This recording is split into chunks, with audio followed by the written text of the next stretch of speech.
As a parent, you can't help yourself. When you read the headlines and watch CNN bulletins on a loop, you imagine what your response would be. How would you react in the moment that you discover your child is locked down in a school with an active shooter threat? Samantha Gay did not have to imagine. She was working remotely from her home in April when she got a text from her 10-year-old son. I'm in a meeting and he texted me, "Someone's in the school. This is not a drill." Her son had just gotten an Apple Watch. He was learning how to text on it. They hadn't figured out yet how to silence the notifications. It's a watch. It's really hard to scribble your thoughts on a watch. And I assumed that he didn't use the microphone to send that if that really was what he thought was true. So I wrote back and just said, "Are you okay?" Just really hoping this was a really unfortunate scribble. Her son's watch pinged when she sent her message. His response at once stunned and terrified her. He wrote back and told me to shush. Panicked, her mind raced with possible scenarios. Should she go to the school?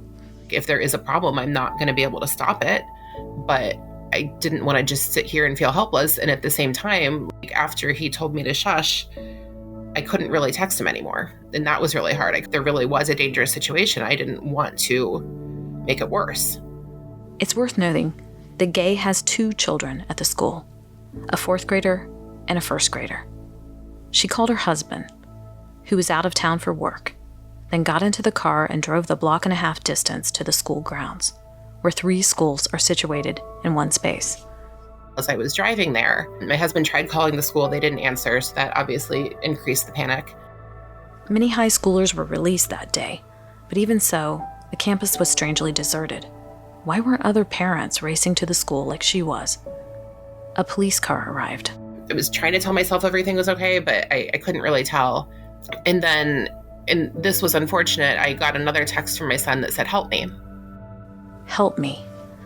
In that moment, every genetic mechanism for protecting the young kicks into gear. Studies show that in the face of this kind of threat, oxytocin, the love hormone, is released in the brains of not just mothers, but fathers, grandfathers, even strangers.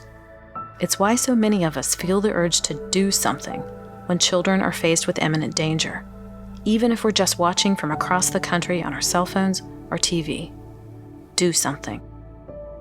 But that day at the school of Samantha Gay's children wasn't a do-something moment. Not yet.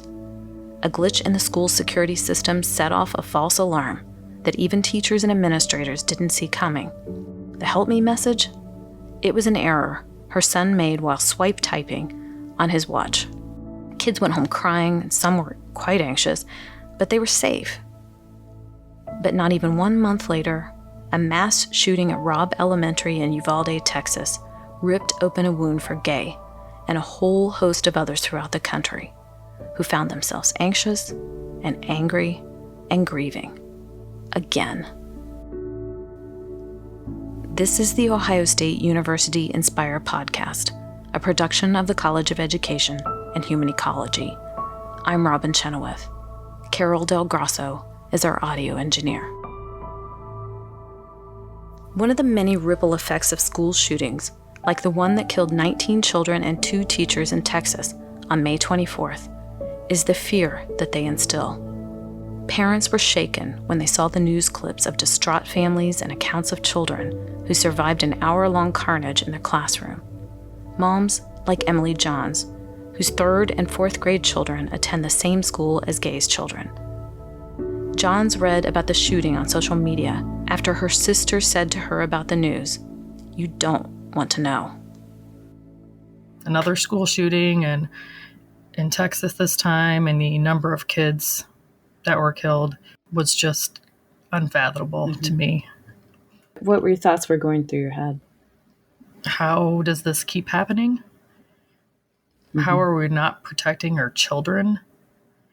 I don't understand how this can keep happening and keep happening and keep happening. And then, of course, it's turning into a political thing again. And it's your kid. Like, as a parent, how can you be afraid to send your kid to school? And that's where we are. Because at this point in time, you don't know. You don't know what's going to happen. Is that going to be the last time you hug your children before you send them off to a school where they're supposed to be safe? Did the fact that the children who were killed were in fourth grade, did that really strike you? I mean, you don't want to hear about any of this happening ever, but the fact that the kids in the school was the direct age of my kids definitely added a little extra punch to the gut. You're very aware of what a child that age might be thinking or feeling. Absolutely. I was trying not to go there, but now all over social media are things, and these families are coming out telling about that morning or the last few days with their kids, and then the questions they're asking are like, was my kid the first one shot, or did they have to sit there and watch all this happen and fear for their life for an hour before they were killed?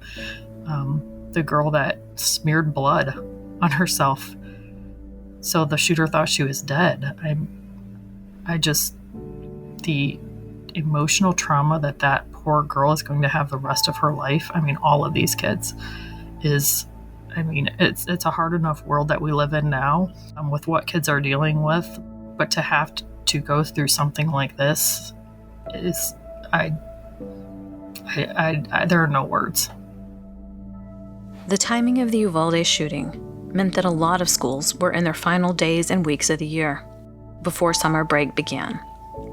As social media and morning news shows flooded viewers with images of Robb Elementary students receiving awards at a ceremony attended by their parents the day of the shooting, Johns and Gay were also attending an event at their own children's school. It was market day for fourth graders. They were raising funds for mountain gorillas in Uganda. Emily Johns. I was trying to pull myself together all morning. We drove and parked, and we went to walk in, and I couldn't compose myself. And my husband's like, okay, let's just gather ourselves. Let's walk down to the end of the street. I said, okay. We walked down to the corner, and I tried to get hold of myself, and we walked back, and I tried again, and I still couldn't do it. So he's like, okay, let's walk around the block. So we walked around the block. I called one of my friends that was there, and she's like, this will make you feel better. These kids are so happy. There's smiles on their faces. You need to compose yourself and come in here for your son. Johns had forgotten her sunglasses. She put on her husband's to hide her tear-stained face and went to the fourth grade market day. Samantha Gay was at the event too, also wearing sunglasses. A lot of parents were. It was interesting because it was one of the first times that the parents had been able to go to an event at the school since COVID. So on one hand, it was a really happy thing to see their projects and to actually get to go to something and not just get a recording of it or see pictures on a Facebook page.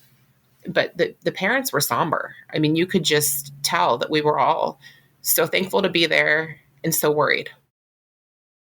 You just see a whole gathering of kids this exact age and just think, what would the world be like if somebody just decided to come and kill 19 of them? Like, it's just really hard not to let your mind go there. It's awful. I was thankful that it was sunny because I could have tears in my eyes behind sunglasses. No one could really see it, but it's just maddening that we just keep thinking that nothing can be done about it. Why? As our genetic and moral code demands, can't we do something? As much as parents were struggling with their feelings, they knew they had to face the inevitable, telling their children what had happened. Samantha Gay. I think that they deserve to be innocent kids. They deserve to go to school and not worry that someone is going to kill them while they're just trying to learn. But I do see the value in having the conversations with me and not with other kids who might have heard things that aren't true or can't articulate this as well. I mean, it's just a really hard thing to figure out. Other parents were having discussions with their kids. It was my son's 10th birthday. Given that this is a special week in our family, I didn't want him linking this to his birthday. I didn't want him every year to feel guilty or sad or scared. So she and her husband decided to wait to tell their school-aged children anything about the events in Texas. It really just felt like taking a really odd and disturbing gamble on, do I tell him and I know that's going to make him upset? Or do I just try to keep letting time elapse? And at least if he finds out, it's less in the news, should he choose to look into it. and it's further out from when it actually happened. It really did. It felt like a really strange gamble. Here's the thing. Kids are very perceptive.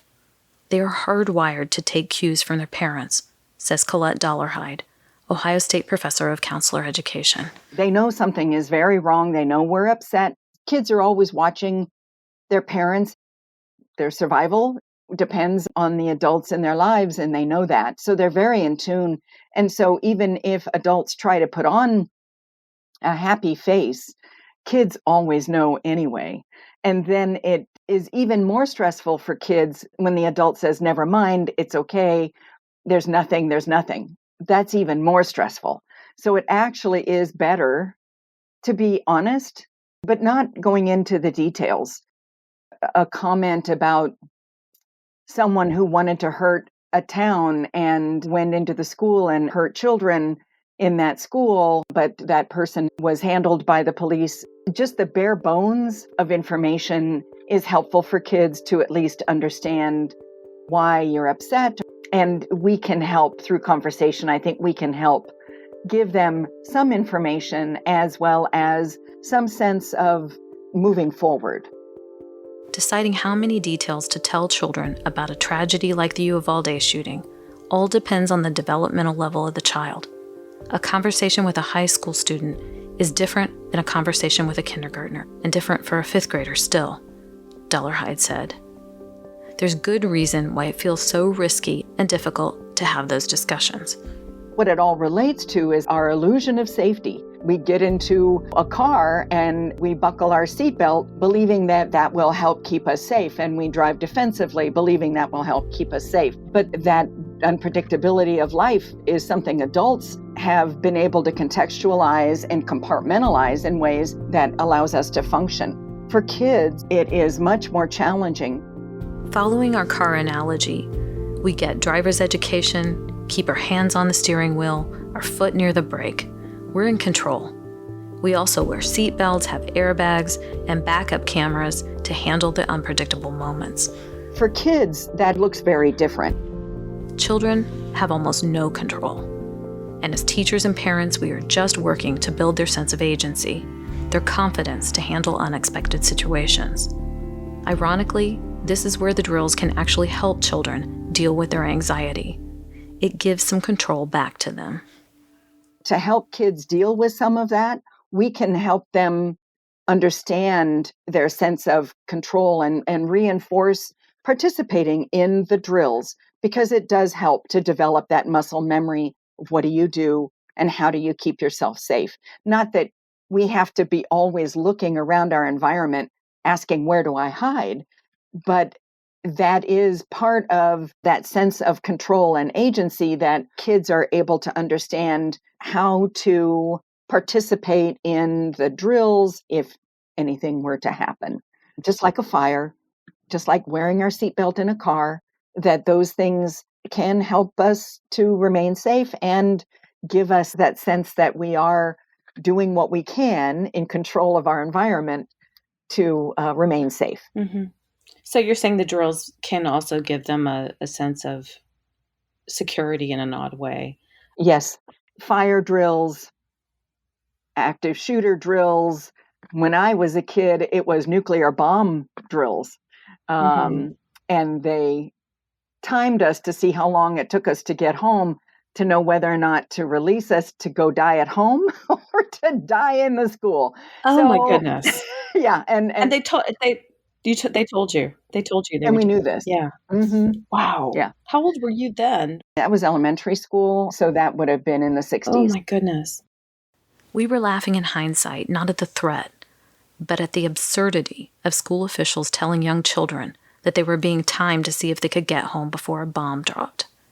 Kids then lived with that anxiety, just like our children today live with the knowledge of gun violence. But at least we have made progress in the way that we present those notions of danger to our children.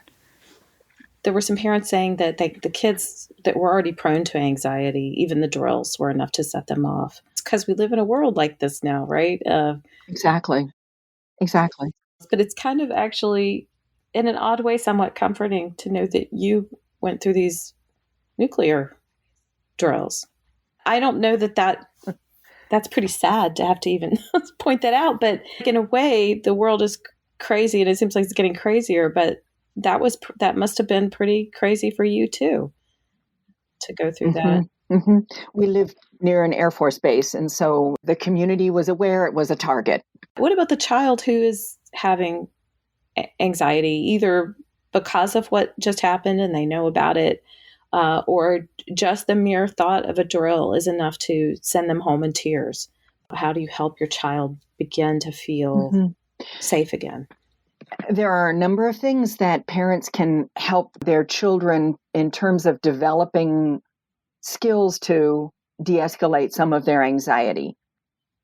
The College of Education and Human Ecology is doing research on biofeedback in one central Ohio school, helping students use sensors to monitor the impact of deep breathing on the body's stress response. It sounds simple, but science shows that drawing deep and even breaths kicks in a parasympathetic response, throwing the brakes on the fight, flight, or freeze reactions that trigger stress in children and adults. They're able to regulate their own physiological and psychological responses to stressors and other sources of anxiety. It's been extremely effective. It doesn't. You don't have to hook yourself to a sensor, however, to feel that sense of calm and to feel that sense of lowered anxiety level. The parent talking the child through a creative imagination scenario, asking them, where are your best memories? Where are your happiest memories? Let's imagine that. Let's go there together. What do you see? What do you smell? What do you hear? And really deepening their sensory imagination.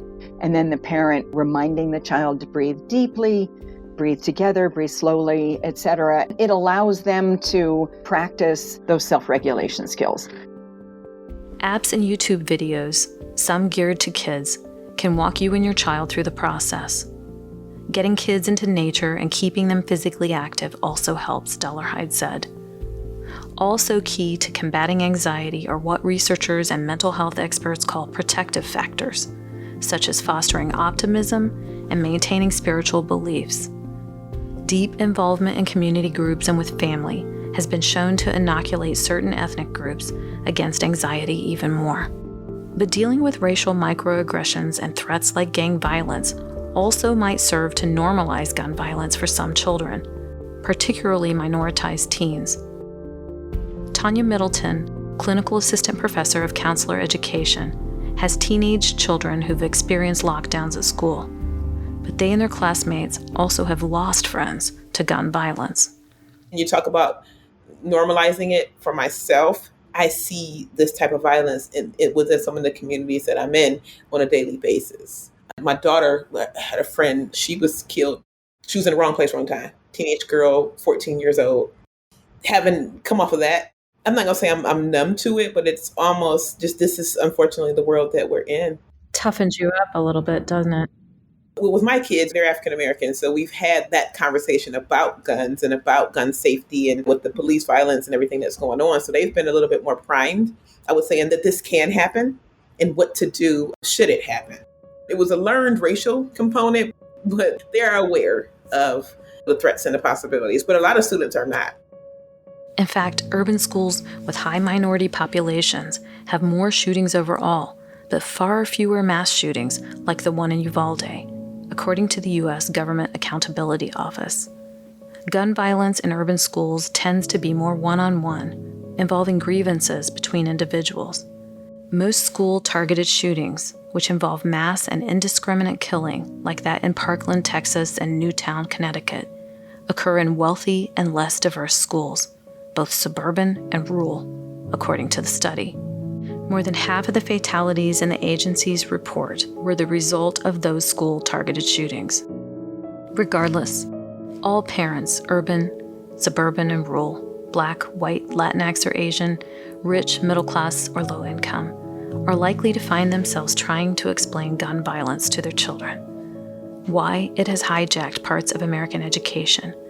How we can keep it from hijacking their well-being too. Middleton, who has worked as a crisis counselor in corporate settings, says don't be surprised if kids have a delayed response. She has seen trauma set in weeks or months after an event. They'll have, well, the door is open if anyone wants to talk to the counselor. I don't get anybody.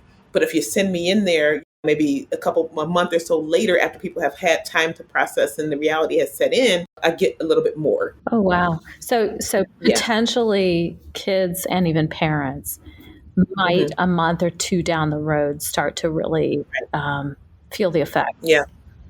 Yeah, because we go through shock. Did this really happen? Because the school's closed and then all that happens and you see it on the media and everybody's paying all attention to it. And then the next issue happens and the world moves on, and then you're kind of left to deal with those feelings. It's grief, actually. Right. It can fall along the stages of grief where there's some acceptance and some denial within that cycle that people have to consider. And a lot of times we don't. We'll come out immediately and provide support, but then we don't come back. If what you're saying is true, August is going to come around and then some people are going to have some issues with putting their kids back into a school setting. And the kids might have issues too. Are there enough school counselors? Are there enough resources within the schools to meet those needs? Because I've been hearing even with the pandemic, there aren't. Would you agree? I would totally agree with you. There aren't enough. There's a shortage of school and clinical mental health counselors right now that are actually working within the school environment. And so what happens is it winds up being more taxing on the few that are there, and then they get burned out. Colette Dollarhide. The parallel question is, how do we help parents to regain that sense of safety in sending their children to school? And it's that same sense of control and sense of agency. And so for parents to regain their sense of comfort and lower their own anxiety, getting involved in terms of being an advocate for whatever reasonable legislation they believe in related to guns, and supporting schools' efforts for increased mental health support in the schools, increased security, trained security officers in the schools, those kinds of things can help parents to feel like they're also doing whatever they can in order to make their schools a safer place for their children and the coming generations of children. Summer is a really valuable time for gaining a sense of centering about what is it that I want to do and how do I want to do that in order to make the fall transition back to school as comfortable for my family as humanly possible. And that may be conversations with a professional. It may be conversations with the school leadership in order to find out what is it that they're planning, what is it that they need in terms of help or support, because action does help with anxiety. Do something. This podcast was published 22 days after the Robb Elementary School shooting. During those 22 days, there have been another 54 mass shootings in the United States, nearly 2.5 per day. An alarming number of victims were teens and children, riding their bikes, sleeping in their beds, learning in school. Like so many parents, Chris Reese-Dupin dropped his kids off at their school after the Uvalde shooting and was grief-stricken. I felt great emotion for every parent that was walking with their kid, every teacher that I saw, knowing that we had all kind of experienced this thing in one way or another, and we were all kind of reckoning with it in that moment. Reese-Dupin is a trainer and a consultant for youth summer camps, teaching adults to help kids handle conflict, practice gratitude, be better humans. He also is an activist and a public speaker, and talked recently about being hope rebels, not being so paralyzed by brokenness that we miss those things which we can do to fix it. I think a certain amount of paralysis is also important. That's the quiet moment after the thing happens, for us to really get our brain around the tragedy that it was, but not being paralyzed by it, because in paralysis, we're not able to do anything. Why do you think it's important for us not to lose hope, though, in the face of another school shooting? You'll have to almost come into contact with that grief and then disengage from it so that you can just survive. I don't want to live in a world where I'm worried about this all of the time, and also I'm worried about this all of the time. So I think the hope part comes in that we can do something to fix it. We can do something to change it. We can continue to be a people that show up and speak out. I can talk to my kids about being kind to their friends. I can talk to my kids about how to help a friend who's hurting. I can be in relationship with people who are having mental health struggles and helping them through that. We all have ways that we relate to the world that can be impactful. And I really do think those are the little things that are going to add up. That's the action that's going to shock us out of that pain as we realize that we are the people who can and must do better. I found the best path to healing and hope is to find the action. Find the thing that you can do. We can all do something, right? Like we all have gifts, and all of those little somethings, I truly believe, are what can add up to be transformative in ways that we're just not going to be able to understand until it happens. It's time to respond to the oxytocin, that love hormone, in our brains. It's time to do something. A rally to end gun violence will begin at West Bank Park and travel to the Ohio State House June 25th from noon to 2 p.m.